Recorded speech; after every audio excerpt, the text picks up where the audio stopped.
Merci Seigneur ce matin de nous diriger dans ta parole.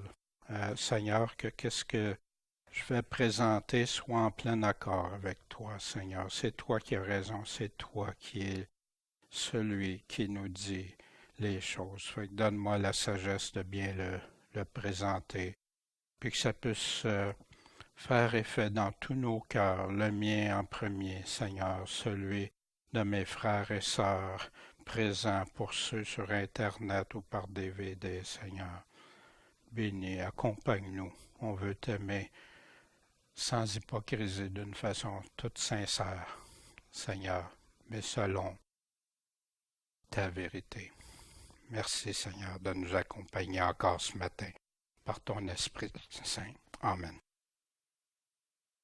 Juste avant d'aller plus loin, j'en parlais un petit peu avant, j'ai reçu un courriel de Open Doors, le ministère Porte Ouverte, qui dit des chrétiens au Nigeria crient pour des ressources pour survivre et refaire leur vie.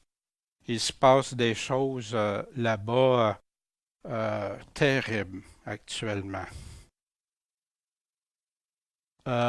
Cher Daniel, ici, comme j'écris, le bain de sang au Nigeria continue. Nos partenaires au sol qui sont là-bas rapportent que plusieurs secteurs peuvent être décrits comme apocalyptiques, hein, entre guillemets. Des cités entières ont été détruites, des buildings sont en feu, des écoles, des églises sont en ruine, les corps sont en train de pourrir à la vue de tout le monde dans les rues. Dans les mains de Boko Haram, des hommes ont été tués, des femmes violées, puis des enfants enlevés. Tout dans le nom de l'islam. Nous avons déjà répondu avec des ressources d'urgence pour les hommes, les femmes, les enfants et les familles. Mais à cause du besoin massif qui est calculé dans les millions, ça ne sera pas assez. Et maintenant, les derniers rapports indiquent que la famine menace beaucoup le Nigeria, qui rend l'urgence encore plus profonde. On a vu à la télévision, ils ont montré aux nouvelles, en tout cas dans les nouvelles ou sur les choses, qu'est-ce qui se passe. C'est pourquoi je vous écris maintenant pour vous demander un don immédiat de support pour subvenir aux chrétiens du Nigeria avec du secours d'urgence. Comment conseiller ces personnes et les autres ressources qu'ils ont besoin pour survivre et reconstruire leur vie. Vous savez, même pour les intervenants qui sont là, qui voient ça, ils ont besoin d'être soutenus, d'être supportés, d'aller débriefer ce qu'ils voient, des fois des enfants, des affaires terribles.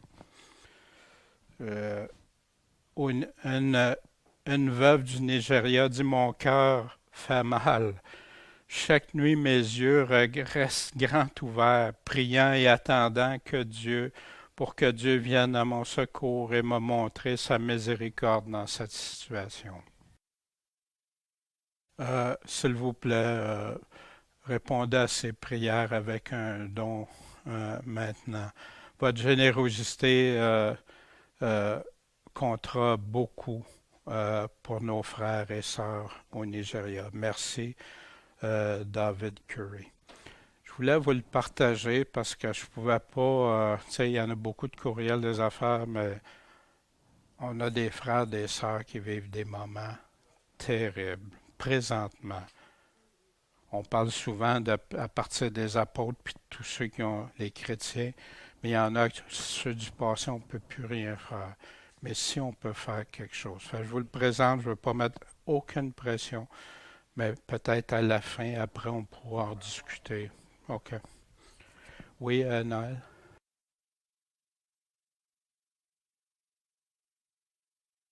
Le Seigneur les aide, oui. Le Seigneur va les aider comment? C'est ça. Mais qui doit le faire? Oui, mais c'est ça. Mais il peut nous envoyer nous pour aider aussi. C'est ça. Il se sert des chrétiens pour aider les personnes. Oui, oui, non, non, c'est fondé. Il y a plein d'images, plein de... Ah ouais, je sais. Non, non. Mais je vous donne ça, c'est pas pour mettre une pression ou quoi que ce soit, c'est des besoins. Le Seigneur nous dit, tu sais, quand est-ce qu'on t'a vêtu, quand est-ce qu'on t'a donné à manger, qu'on t'a...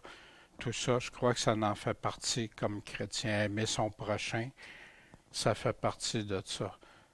Ça fait que mais je vais continuer, on reviendra. Puis la dernière fois, on avait vu aussi des frères chrétiens, qu'est-ce qu'ils vivent dans certains pays du Moyen-Orient, là, terribles les choses. Mais on va continuer et ça fait partie dans la lettre aux Thessaloniciens aussi, les Thessaloniciens qui vivaient des choses terribles, la persécution que Paul parlait puis qui persévérait.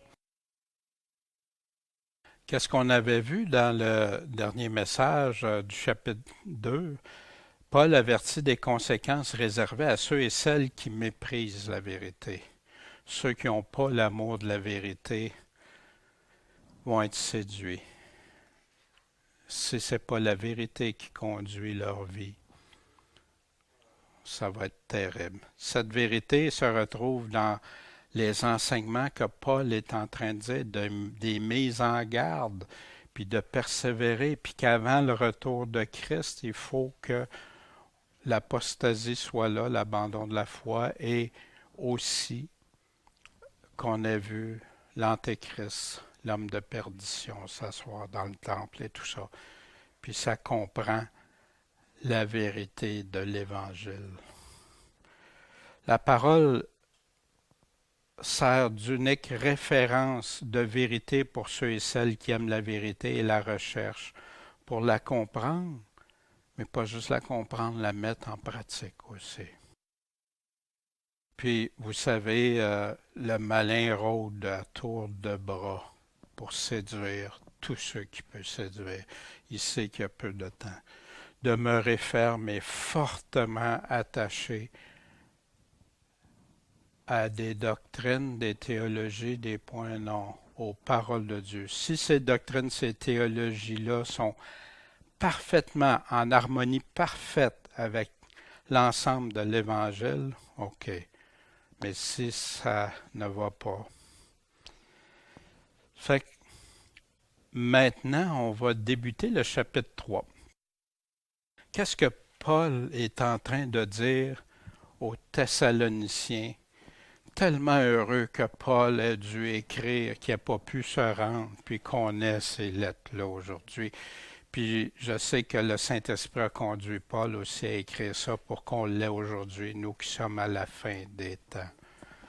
Au reste, frères, priez pour nous, afin que la parole du Seigneur ait un libre cours. Il faut que cette parole-là puisse se répandre et soit glorifiée partout comme elle l'est parmi vous. Comment elle est glorifiée parmi les Thessaloniciens, cette parole-là? Il disait dans la première lettre, « Notre évangile ne vous ayant pas été prêché en parole seulement,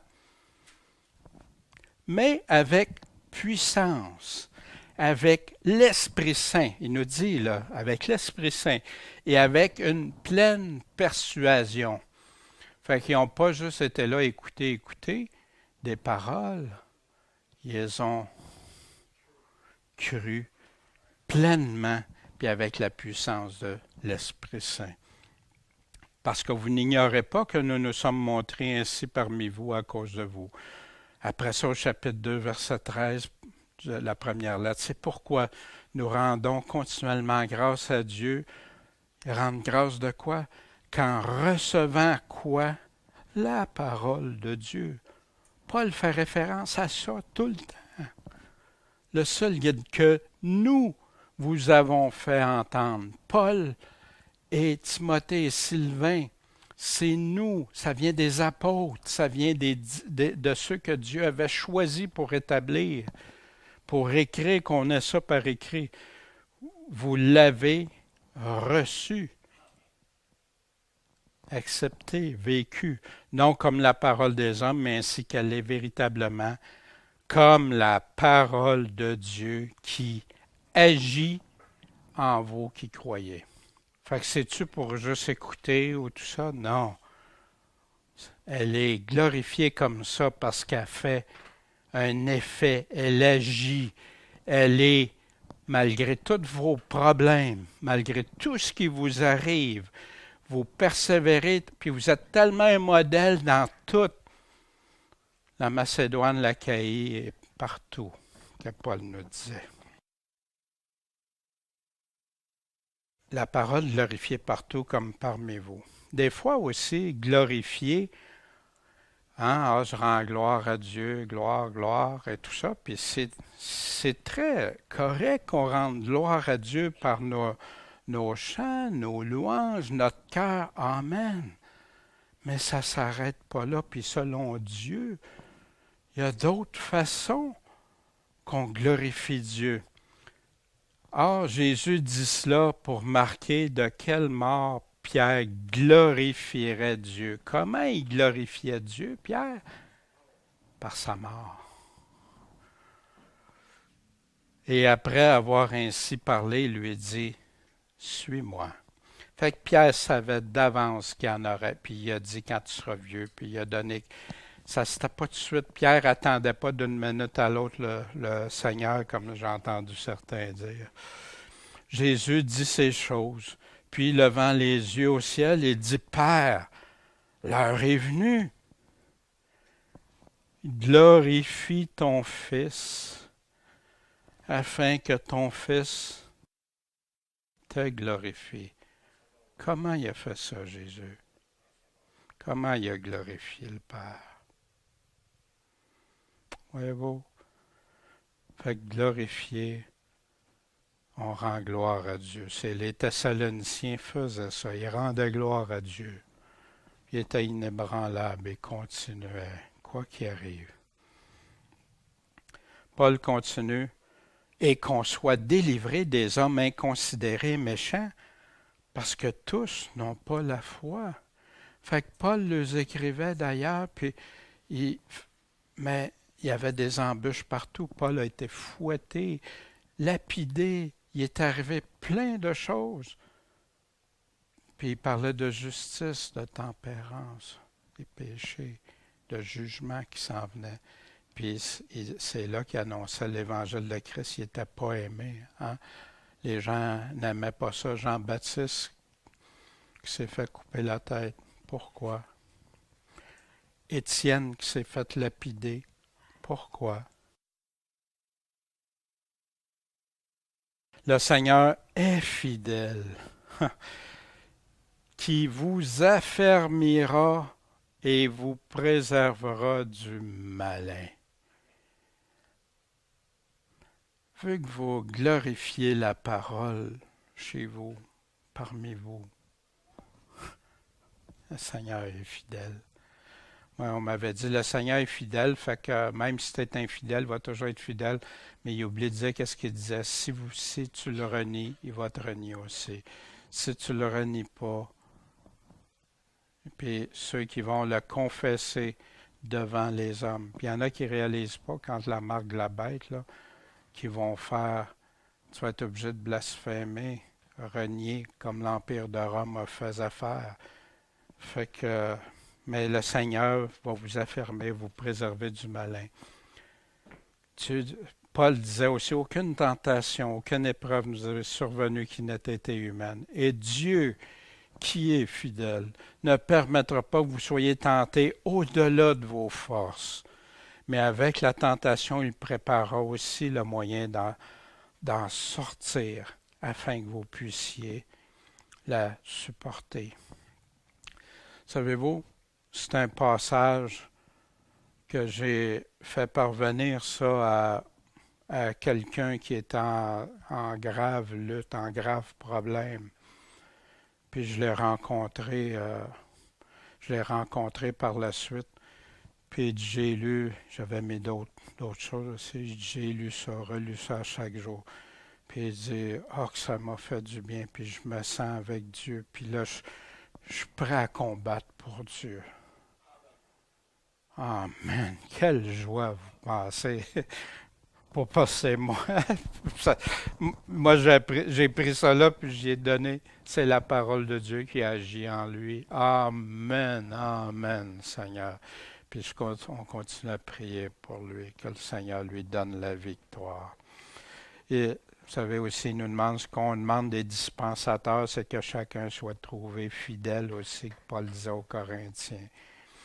Puis celui qui est fidèle dans les moindres choses, l'est aussi dans les grandes. Mais celui qui ne reste pas fidèle dans les moindres choses va l'être dans les grandes aussi. Très important, très important. Mais quand il parle, vous affermira et vous préservera du malin. Allons voir le Jean chapitre 17. En passant, les chapitres 13 à 17 à la fin sont le dernier discours de Jésus avant qu'il devienne la Pâque, l'agneau de Dieu. Je leur ai donné ta parole et le monde les a haïs parce qu'ils ne sont pas du monde comme je ne suis pas du monde. C'est étrange, tu veux juste dire à quelqu'un, lui parler de la Bible, qu'est-ce que Dieu a dit? Pas parce que tu veux le convaincre de toi, tu as la bonne affaire. Non, regarde, qu'est-ce que Dieu dit? Le monde te hait. Puis c'est tellement triste qu'aujourd'hui, dans le monde moderne, c'est des gens d'église qui vont haïr ceux qui donnent la parole du Seigneur. Mais l'apostasie est de là de plus en plus. Mais je ne te prie pas de les ôter du monde, mais de les préserver du malin. Paul est en train de reparler de ça. Il va vous préserver. Il est fidèle. Puis il priait, Jésus priait le Père. Fait qu'il était en train de parler aux apôtres avant de partir, mais vous allez voir, pas juste pour les apôtres. Ils ne sont pas du monde, comme je ne suis pas du monde. Il y a une nette séparation entre Christ et le monde. Autrefois, dans les assemblées, il y avait une très nette séparation. Aujourd'hui, le monde est rentré en parallèle. Puis là, le monde est en train de gagner.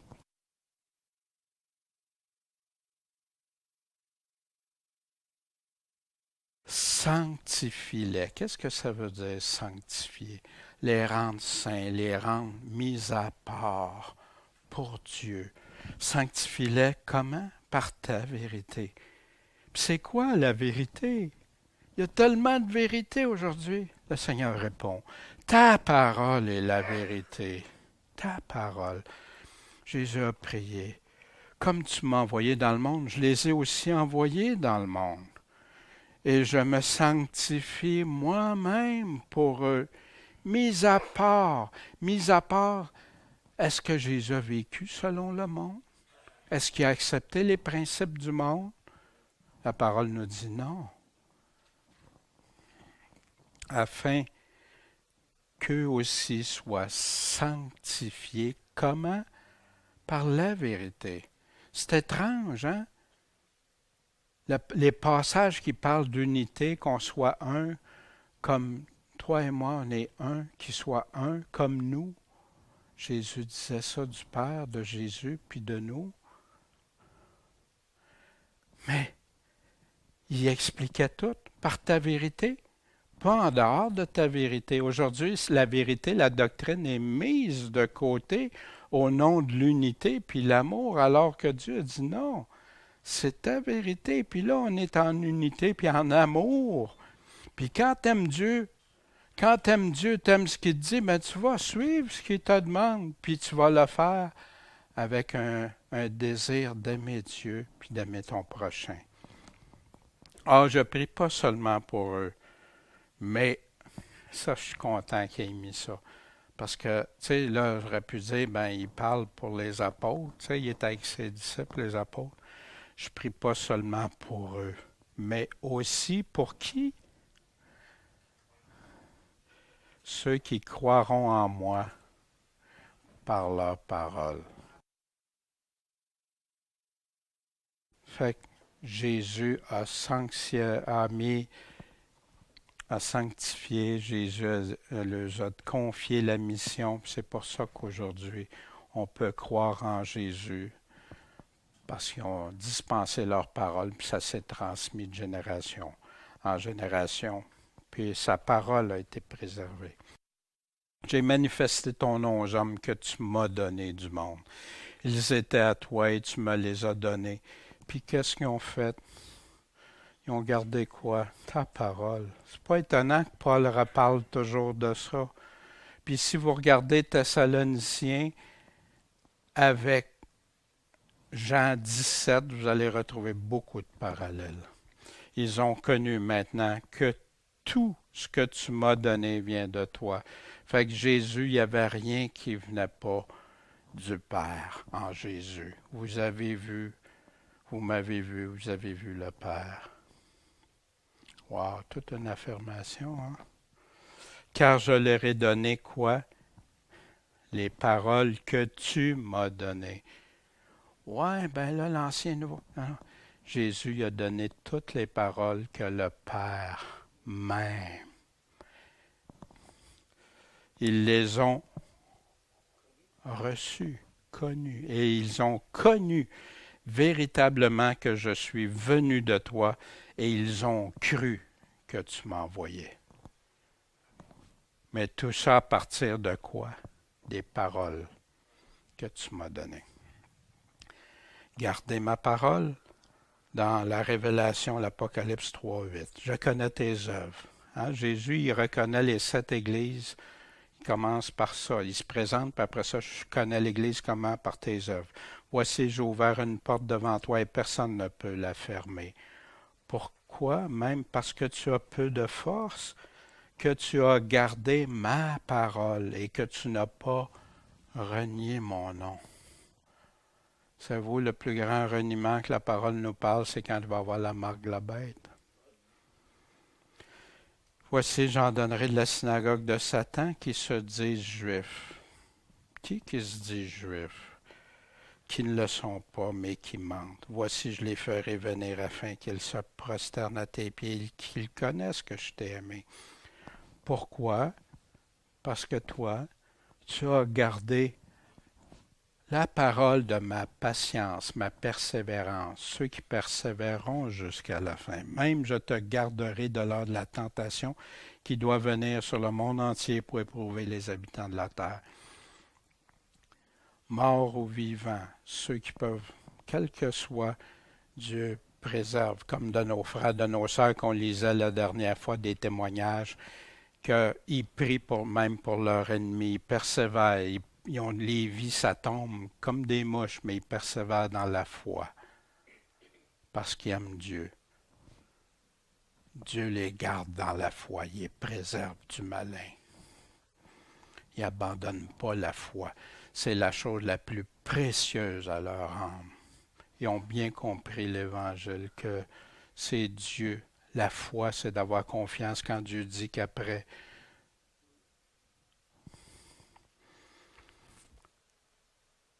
Paul disait dans la première lettre, on avait vu ça, abstenez-vous de toute apparence de mal, et que le Dieu de paix vous sanctifie lui-même, tout entier, et que tout ce qui est en vous, l'esprit, l'âme et le corps, soit conservé irrépréhensible lors de l'avènement de notre Seigneur Jésus-Christ. Celui qui vous a appelé est fidèle et il le fera. Des encouragements pour ceux qui persévèrent, des encouragements pour ceux qui ne sont pas des vierges folles, mais des vierges sages. Wow! Merci Seigneur. Paul répète à ceux qui ont cru, persévérer, endurer, qu'il affermisse vos cœurs pour qu'ils soient irrépréhensibles dans la sainteté devant Dieu notre Père à l'avènement de notre Seigneur Jésus-Christ avec tous ses saints. Wow! Nous affermer, nous préserver du malin. Paul le répète. Celui qui vous a appelé est fidèle, c'est lui qui le fera. À ceux qui lui sont fidèles, que plusieurs oublient de dire aussi. Christ avec tous ses saints. Je vous avais dit qu'on regarderait ça. On va regarder ça rapidement ce matin. Parce que quand on dit que Jésus revient avec tous ses saints, fait que là, ça mène confusion. Ouais, l'enlèvement un peu avant, après, puis tout ça. Bon. La chose que le Seigneur dit, c'est que les morts vont ressusciter premièrement, puis nous, les vivants, ceux qui seront vivants, seront enlevés avec et tout ça. Puis il dit que c'est à l'avènement. Vous vous souvenez, c'est à l'avènement de Christ. Puis là, on va aller voir, il arrive avec tous ses saints. Bon, ça veut dire qu'ils sont avec lui. Ben oui, il dit qu'il s'en va les rencontrer dans les airs, pas dans le ciel, qu'il parle dans les airs. Puis après ça, il dit, Jésus dit après que ceux qui sont avec lui vont être avec lui toujours. Mais où il s'en va, Jésus? Il descend sur la terre pour la colère de Dieu. Préservé, comme dans l'arche, comme Lot, préservé de la colère de Dieu. Les tribulations, on a vu que c'est pas, ça vient de l'Antéchrist, le monde qui va faire les tribulations. C'est pas la colère de Dieu, ça. Et là, il descend. Fait qu'allons voir ça. Qui sont les saints? Puis après ça, il nous parle dans le chapitre 20 qu'ils vont juger avec Christ. Qui sont les saints? C'est-tu les Juifs? Parce qu'il y en a qui enseignent que c'est les Juifs. Il y en a qui enseignent que c'est les chrétiens. Il y en a qui enseignent que c'est les anges. Ben oui, puis on peut trouver ça dans la parole de Dieu. Mais quand tu n'es pas sûr, tu ne peux pas discerner vraiment de quoi il s'agit, il y a une solution que Paul nous donne. La vérité. Allons voir dans la parole de Dieu. Avec tous ces saints, qui sont-ils? Le mot saint dans le Nouveau Testament apparaît 86 fois. Dans les évangiles, 3 fois, ça parle des saints anges, saints prophètes une fois, et à la mort de Jésus une fois. Dans les actes des apôtres, prophète, saint prophète, les saints, ils parlent de l'Église, les saints qui sont à l'Église, à l'Assemblée. Après ça, dans la lettre aux Romains, 8 fois qui parlent de l'Église, les saints dans les églises. 1 et 2 Corinthiens aux saints de Corinthe, exemple, 12 fois, ça parle de l'Église. Éphésiens 11 fois parle de l'Église. Puis en passant, moi, ce que j'aime beaucoup, c'est quand quelqu'un dit « Ouais, j'ai des doutes là-dessus ». Prenez votre concordance, recherchez le mot « saint » au singulier, au pluriel, sortez tous les passages, puis allez valider. Philippiens, 3 fois, quand il parle des saints, il parle de l'Église. 6 fois aux Colossiens. Thessaloniciens, 3 fois, il parle de l'Église. Ouais, mais celui qu'on vient de parler, t'es sûr que c'est de l'Église? On va le voir. Timothée aux saints, une fois l'Église. Dans Philémon, 2 fois pour l'Église. Hébreux, 3 fois, Église. Puis 4 fois quand il parle du Saint des Saints, le sanctuaire. Pierre, 1 Pierre et 2 Pierre, 2 fois qu'il parle de l'Église, puis 2 fois des saints prophètes de l'Ancien Testament. Jude, une fois, il parle des saints de l'Église. À date, quand le Nouveau Testament parle des saints, de qui il parle?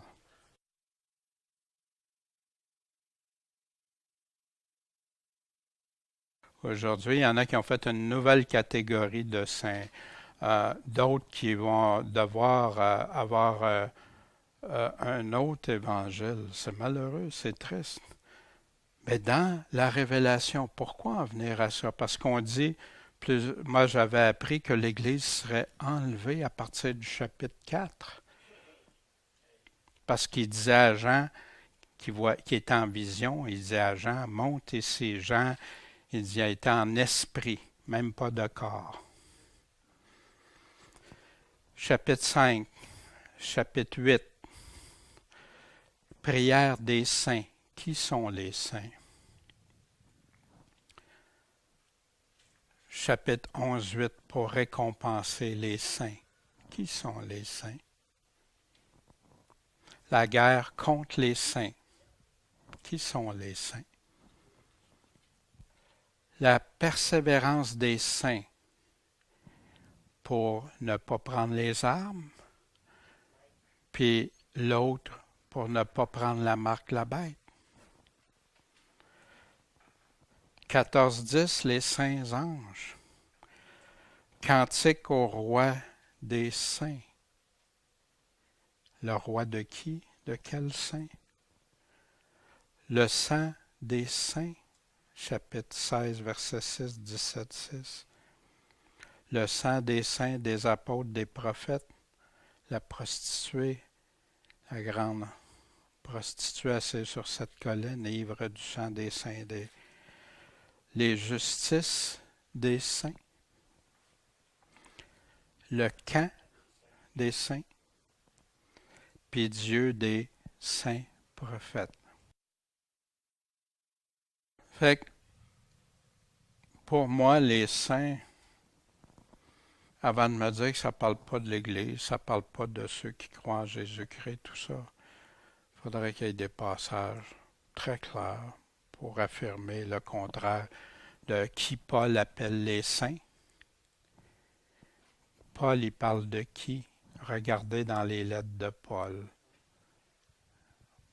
De qui il parle quand il appelle quelqu'un des saints.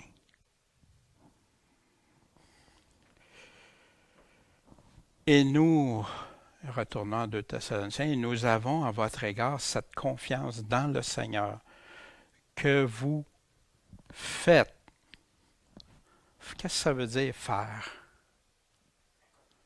Accomplir une action, une œuvre, quelque chose. Et que vous ferez quoi? Les choses que nous vous recommandons. Mais j'ai été voir, ça m'intriguait parce que moi, je voyais d'autres commandons en anglais, en tout ça. Fait que j'ai été voir. Puis recommander peut avoir 2 significations. Hein? Une recommandation, mais aujourd'hui, c'est vu, c'est une option. Mais recommandation, autrefois, c'est non. Qui recommande? C'est un commandement. Recommande. C'est le numéro 3853 pour ceux qui voudraient vérifier. Là. Transmettre un message qui provient d'un autre. Déclarer, annoncer, commander, ordonner, charger de faire. Le même mot est utilisé, exemple, dans Acte 10.42. Il nous a commandé de prêcher au nom du peuple. Jésus a-tu recommandé ou commandé, voyez-vous? Fait que c'est ça. Je voulais juste attirer votre attention, mais c'est facile des fois. Il a juste recommandé. Non, la parole est claire. Puis elle dit que le Seigneur conduise vos cœurs à quoi? À l'amour de Dieu. L'amour de Dieu, qu'est-ce que ça veut dire? Jésus, il nous dit que ceux qui l'aiment lui obéissent, lui sont fidèles, le suivent, entendent sa voix. Et à l'attente patiente du Christ. Je vais dire des choses semblables qu'on vient de voir de Paul depuis tantôt. Mais vous, bien-aimés, souvenez-vous des choses qui ont été prédites par qui? Par moi? Pasteur, dénomination, Église? Non, par les apôtres de notre Seigneur Jésus-Christ. Ça, il a écrit ça il y a 2000 ans. Qui vous disait que dans les derniers temps, il va y avoir des moqueurs qui vont marcher selon leur convoitise impie? Puis, remarquez ici, il ne parle pas du monde, là. Ce sont des hommes qui se séparent eux-mêmes, des gens sensuels. Pourquoi ils sont attachés à leur sens, leur gros bon sens, leur cœur, les choses vont les conduire, n'ayant pas l'esprit. Mais vous, parce que c'est le monde qui prend la place, mais vous, bien-aimés, vous édifiant vous-même sur quoi? Votre très sainte foi. Mis à part cette foi-là, priant par l'Esprit Saint, conservez-vous dans l'amour de Dieu. Voyez-vous, on a beaucoup de passages qui nous disent d'aimer notre prochain et tout ça, mais aimer Dieu, c'est l'aimer de tout ton être, toute ton âme, tout ton cœur, tes forces, ta pensée. Ça, c'est tout ce que je peux. Mais ton prochain, comme toi-même, je m'aime-tu autant que j'aime Dieu? Si c'est ça, j'ai un problème à m'examiner. Parce que je ne suis pas Dieu. Je suis plein d'imperfections. Je n'ai pas sa puissance, je n'ai pas rien, je dépends de lui. Mais après ça, on est interdépendants les uns des autres. Conservez-vous. Pourquoi ils ne disent pas, Paul puis Jude ne l'ont pas dit, conservez-vous dans l'amour du prochain? Non, parce que si tu es dans l'amour de Dieu en premier, tu vas aimer ton prochain. Frères, nous vous commandons ou recommandons aussi au nom de notre Seigneur Jésus-Christ. Fait que ça vient de qui? De Jésus-Christ. De vous éloigner de certains frères qui vivent dans le désordre. Tout frère qui vit dans le désordre. Et non selon quoi? Les enseignements qu'ils ont reçus de qui? De moi? Comment ça? Non. De nous, des apôtres, de ceux qui ont établi la parole de Dieu. Il a reçu de nous. Je continue, comme Paul, en attendant la miséricorde de notre Seigneur Jésus-Christ pour la vie éternelle. Wow! Attendez, soyez patients, ça s'en vient. Et ayez pitié les uns des autres. Il va nous dire comment aussi aimer. Usant quoi de discernement. Qu'est-ce que ça veut dire le discernement? J'ai entendu souvent, depuis que je suis chrétien, le discernement des esprits, discernement de la vérité, puis ces choses-là. Puis c'est drôle, hein? Plusieurs, c'était vraiment pas ça. Mais ils se convainquaient, puis ils essaient de convaincre les autres qui avaient le discernement. Le seul discernement, c'est Dieu qui l'a. Le seul sage, c'est lui qui peut nous donner la sagesse. Mais si je commence à vous dire, moi, je suis sage, petit problème. Hein? Puis les gens ne réalisent pas. Puis il y en a qui se proclament. Soyons prudents avec ça. Ayez pitié, usant de discernement. Ici, il veut qu'on discerne qu'est-ce qui se passe, qu'est-ce qui est arrivé. Et sauver les autres, comment? Avec crainte. Oh, je vais aller... Puis combien qu'il y en a qui ont été pour évangéliser des personnes, puis tout ça, puis c'est eux autres qui sont tombés après. Ils ont voulu aider quelqu'un, ils ont voulu sauver quelqu'un, puis c'est eux autres qui ont été entraînés dans tout ça après. Avec crainte. Sois prudent. Les arrachant du feu. Oui, ça va être le feu. Le feu représente le jugement dans la Bible. À toutes les fois qu'il est utilisé au sens figuré, c'est le jugement. Haïssant jusqu'aux vêtements souillés par la chair. Wow! La chair qui souille, le vêtement. Or, à celui qui peut vous préserver de quoi? Du malin de chute. Et vous faire comparaître sans tache. Wow! Tu veux arriver, tu comprends pourquoi il prend le vêtement souillé? Pour que tu puisses arriver sans tache. devant le Seigneur? Veux-tu arriver avec des habits tout sales devant le Seigneur? Vous vous souvenez quand il a dit à quelqu'un, toi, tu n'as pas l'habit de noces?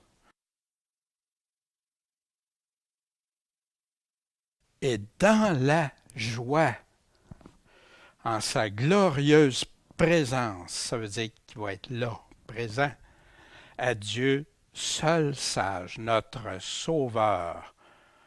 Ah, Dieu, sage, Sauveur. Ah, intéressant, hein? Notre Sauveur, Dieu. Soit gloire et magnificence, force, puissance et maintenant et dans tous les siècles. Amen. À qui ça appartient tout ça, ces attributs-là? À Dieu. C'est lui qui est tout-puissant. C'est à lui qu'on va répondre un jour. C'est devant lui qu'on va comparaître. Tous comparaîtront devant le tribunal de Christ. Puis il y en a qui vont comparaître devant le grand trône blanc aussi. Pour l'Église, Timothée disait, mais en cas que je tarde, je t'écris ces choses, afin que tu saches comment il faut se conduire dans la maison de Dieu. Il est en train de donner à Timothée des directives pour le choix des diacres, des anciens, comment se conduire, la vérité, la doctrine, etc. Il est en train, comment se conduire dans la maison de Dieu. Quelle est cette maison de Dieu qui est l'Église du Dieu vivant? Comment, c'est quoi l'Église? La colonne et l'appui de quoi? La vérité.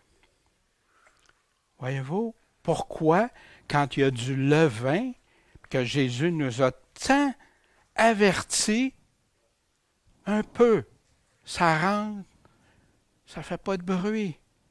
Puis après ça, les dégâts. Le levain, hein, c'est un exemple qui grandit. Qui est-ce qui le dit? Est-ce que je crois? Aujourd'hui, Paul est malheureusement rejeté dans les églises. Ah non, non, c'est pas vrai, on lit toutes les épîtres de Paul.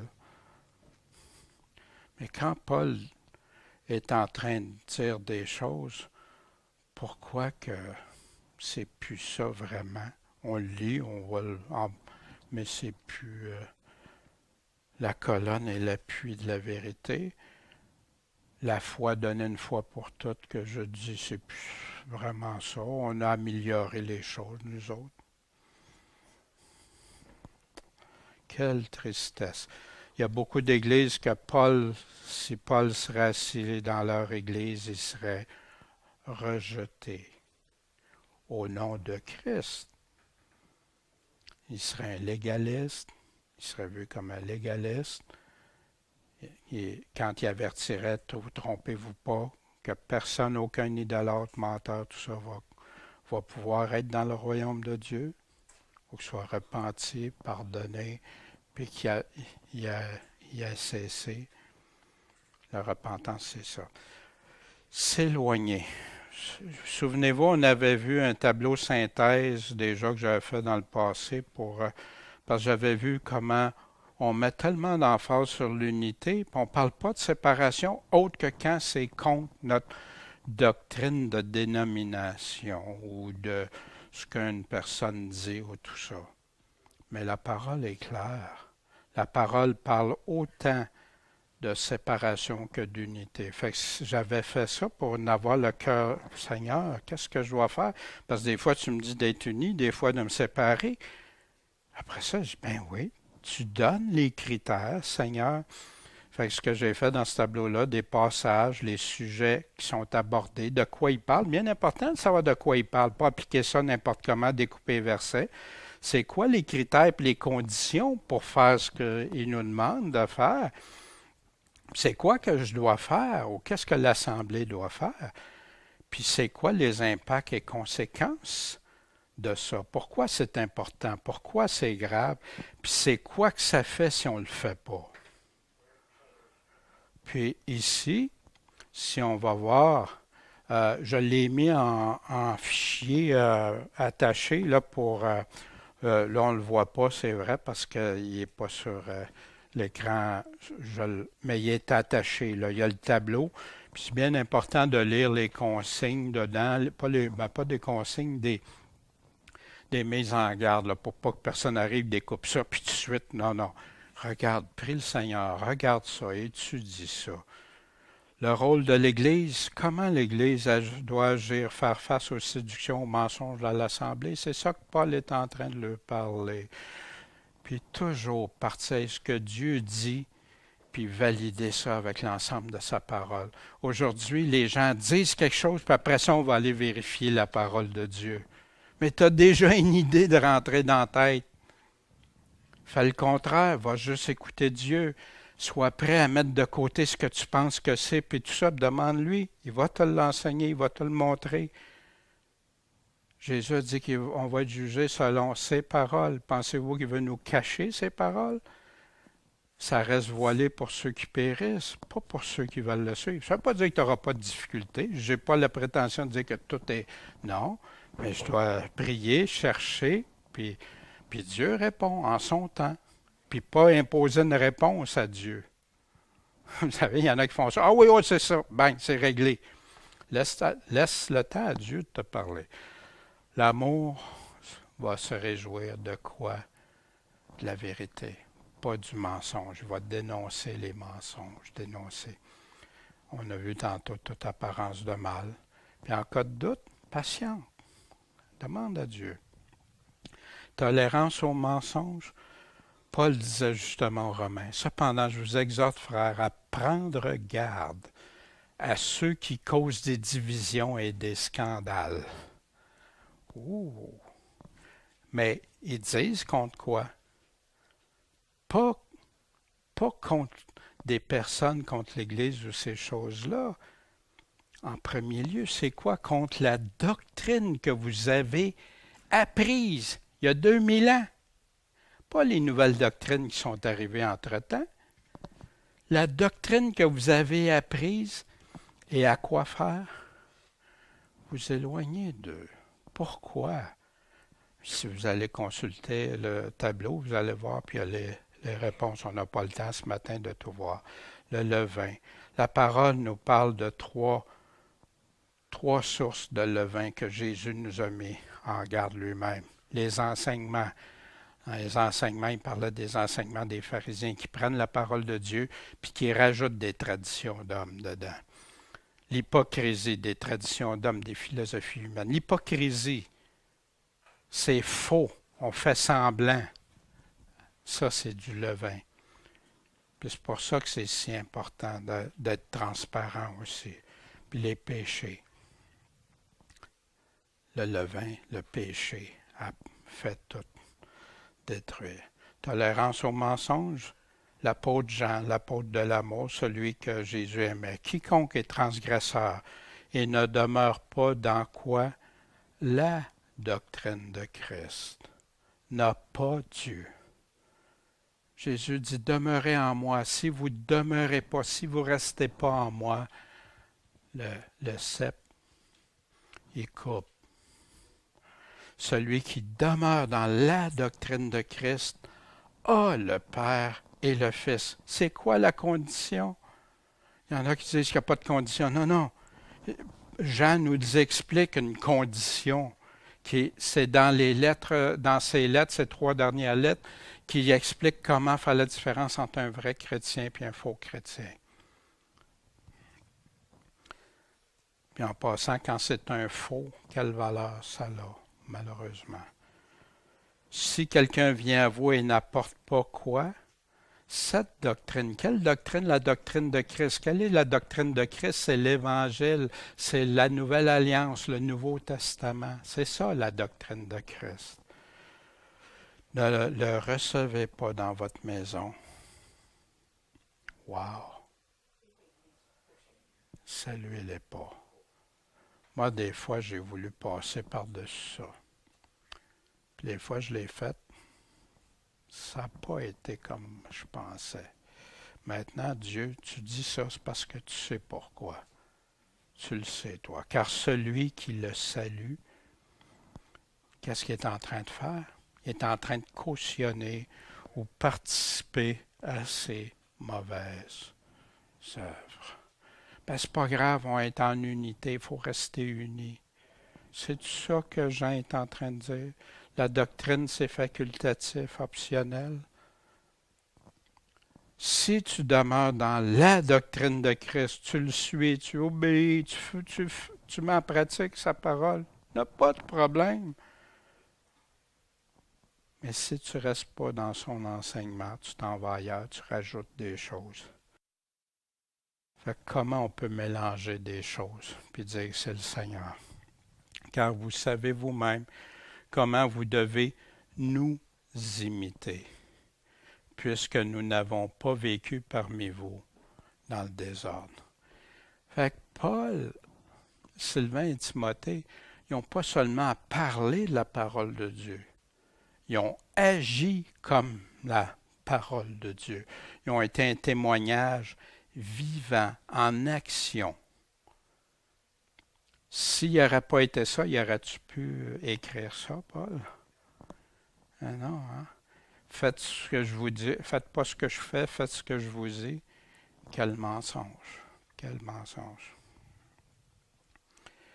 Puis, après ça, il leur parle parce qu'on n'a pas mangé gratuitement le pain de personne, mais qu'on a été dans la fatigue, la peine, travaillant nuit et jour pour n'être à charge d'aucun de vous. Paul, c'était-tu l'argent qui l'attirait? C'était-tu son salaire de pasteur, son salaire d'évangéliste? Non. Dieu sait qu'il y en a qui en ont besoin. Ceux qui en ont besoin, puis pour se consacrer, puis qui visitent les personnes, puis tout ça, amen. Puis prions que ce soit de véritables ouvriers de Dieu. Il y a peu d'ouvriers. Puis autrefois, beaucoup de pasteurs allaient dans les maisons, puis nous, je me souviens à notre conversion, puis ils venaient nous rencontrer, puis ils validaient notre foi avec nous autres, puis ils regardaient ça, puis si tu as des problèmes, ben on en parle, on expose ça. Pas d'hypocrisie, mais c'est la parole de Dieu qui répond, pas les opinions. Voyez-vous? Ça a beaucoup changé maintenant. C'est pas qu'on n'a pas eu le droit, mais c'est pour vous donner en nous-mêmes un exemple à imiter. Wow! Il donne la raison. Parce qu'aussi, quand on était chez vous, nous vous déclarions expressément que si quelqu'un ne veut pas travailler, il ne doit pas non plus manger. Ça, des fois, il y en a qui ont pris ça, ce passage-là, puis ont appliqué ça à tout le monde. Non, non. Regardez la condition. Si quelqu'un ne veut pas travailler, si la personne est malade, la personne fait des recherches d'emploi, il n'y en a pas, il a perdu son emploi, c'est pas ça, là. Si tu ne veux pas travailler, tu as des personnes qui ne sont jamais capables de travailler physiquement, ils n'ont pas la santé, les moyens, si tu... Ben non! Mais là, qu'est-ce qui se passait? Ben, il y en a qui s'assoyaient, puis c'était toutes les autres qui pourvoyaient, alors qu'ils pouvaient travailler, il y avait les capacités, il y avait tout, mais ils ne voulaient pas le faire. Paul les dit, regarde, même nous autres, on a été un exemple. On travaillait jour et nuit. Wow! Cependant, puis là on voit pourquoi, on apprend que parmi vous, quelques-uns vivent dans le désordre, puis ne travaillent pas, puis s'occupent des choses inutiles. Dans d'autres versions, de curiosité, les affaires mystérieuses, les affaires...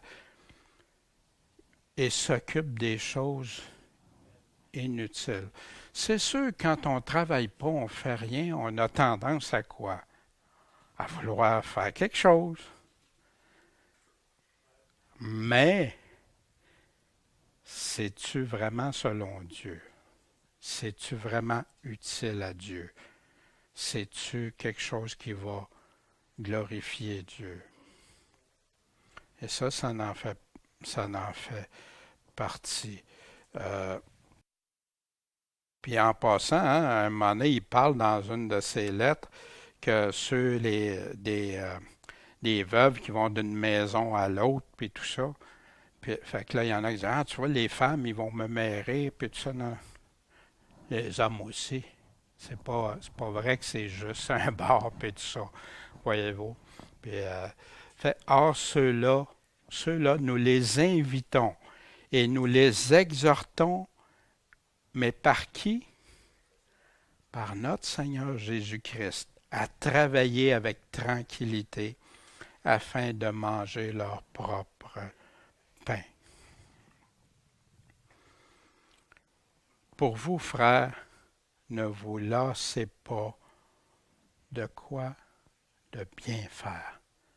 Lâchez pas, vous autres. Il y en a quelques-uns qui font ça. On les exhorte, on les invite. Puis si quelqu'un n'obéit pas à ce que nous disons, ils n'obéissent pas à ce que qui? Ce que les apôtres sont, l'apôtre Paul dit avec par 7 lettres, fait qu'il définit même, il spécifie à 7 lettres, notez-le et n'ayez pas quoi? De communication avec lui, afin qu'il en ait la honte, la confusion. Pourquoi?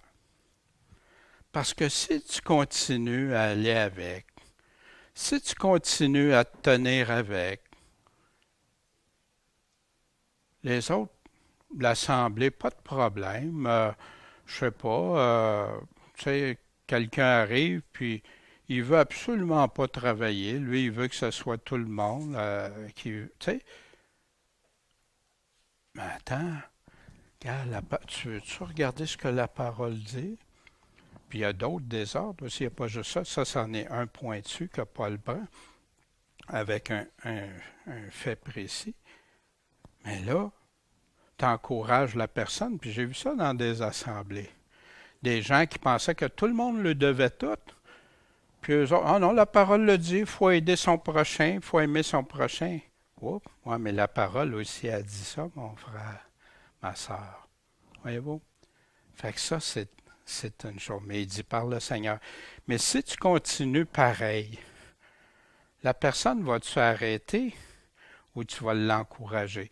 Il y a une de ces personnes-là qui a même appelé le pasteur, puis il a appelé le pasteur, puis il dit, ben là, il dit là, je viens de, je me souviens pas, vendre son auto ou je sais pas quoi, puis il dit, toi, il dit, t'as 2 autos. Fait qu'il dit, je voudrais que tu me prêtes une auto. Fait que le pasteur dit, ouais, mais on a 2 autos, mais c'est ma femme va travailler. Ouais, non, la Bible, tu sais. Puis là, il accusait le pasteur parce que, voyez-vous, ben là, ça en est un exemple, mais qui est vécu, là, que je connais, un des exemples de ça. Mais là, non. Va réfléchir. Pense à ça, mon frère. Toutefois, regarde-les pas comme un ennemi, mais avertissez-le, par exemple. Des fois, il y en a qui sont fait rejeter, les gens, ils ne les ont jamais dit. Non, avertissez-les, mais comme un frère. Mon frère, c'est pas correct ce que tu fais. Puis là, s'il ne veut pas, puis il continue, ben, n'ayez pas de communication avec lui. Va le laisser réfléchir, mijoter sur ça. Voyez-vous la différence? Que le Seigneur de paix vous donne lui-même la paix en tout temps et en toute manière. Le Seigneur soit avec vous tous. Puis, vous voyez dans ce qu'on vient de parler, comme nos frères, nos sœurs qui vivent des persécutions, là, ils ne peuvent même pas travailler. C'est impossible, ils sont rejetés partout. Fait que quelqu'un arriverait avec ça, voyez-vous, c'est toujours dans son contexte la parole de Dieu, avec les conditions que la parole, avec les critères que Dieu y met. La salutation est de ma propre main, à moi, Paul. C'est là ma signature dans toutes mes épîtres. J'écris ainsi. La grâce de notre Seigneur Jésus-Christ soit avec vous tous. Amen. Je vais vous demander quelques instants. Je vais vous demander premièrement de fermer vos yeux. Oh, et même ceux sur Internet, là. Fermez vos yeux quelques instants. On va se placer en situation.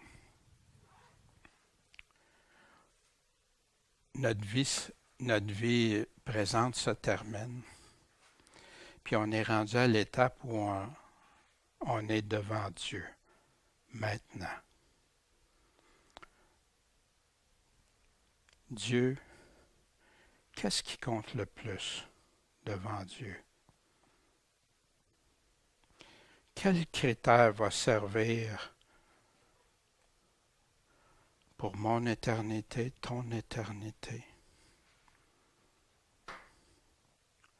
Quelle excuse je pourrais présenter?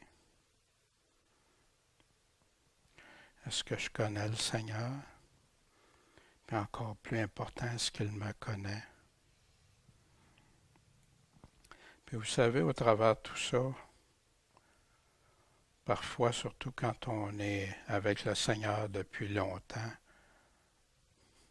il y a des choses qu'on prend pour acquis, puis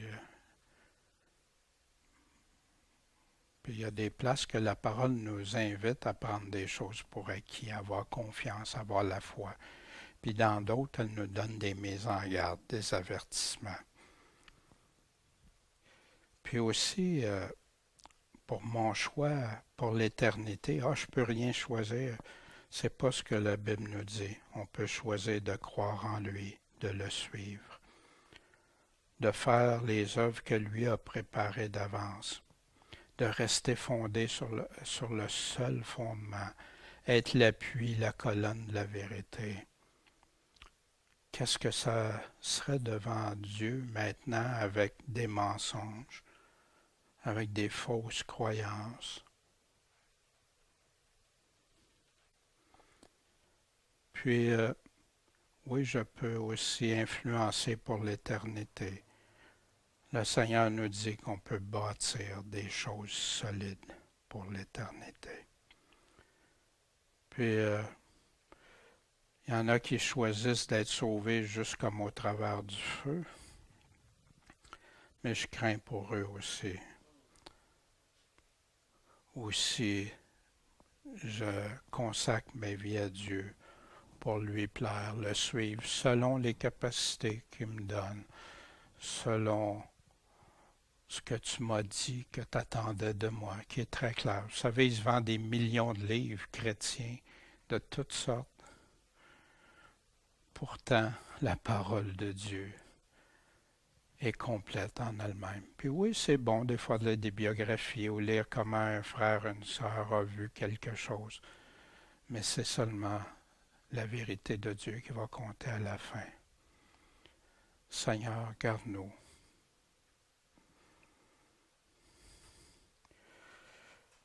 Qu'est-ce que je pourrais répondre quand, si Jésus me demande, as-tu aimé la vérité?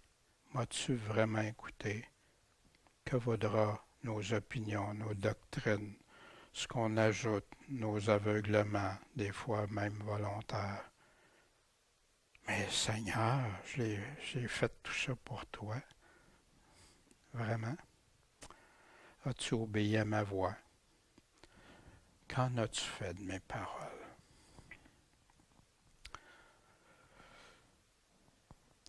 En conclusion, la parole de Dieu est glorifiée par ta vie, par ton témoignage. Comment qu'elle est glorifiée dans ta vie, ton témoignage? Es-tu sanctifié par sa parole? C'est-tu sa parole qui te sanctifie, qui te rend toujours de plus en plus mis à part, de progrès en progrès pour Dieu? C'est-tu ça qui conduit ta vie? Son enseignement est-il ta seule référence pour ton âme, ta foi, ta vie? Ses principes appliqués dans ta vie? À qui tu dois ton premier amour? Paul nous disait, nous conduise à l'amour de Dieu.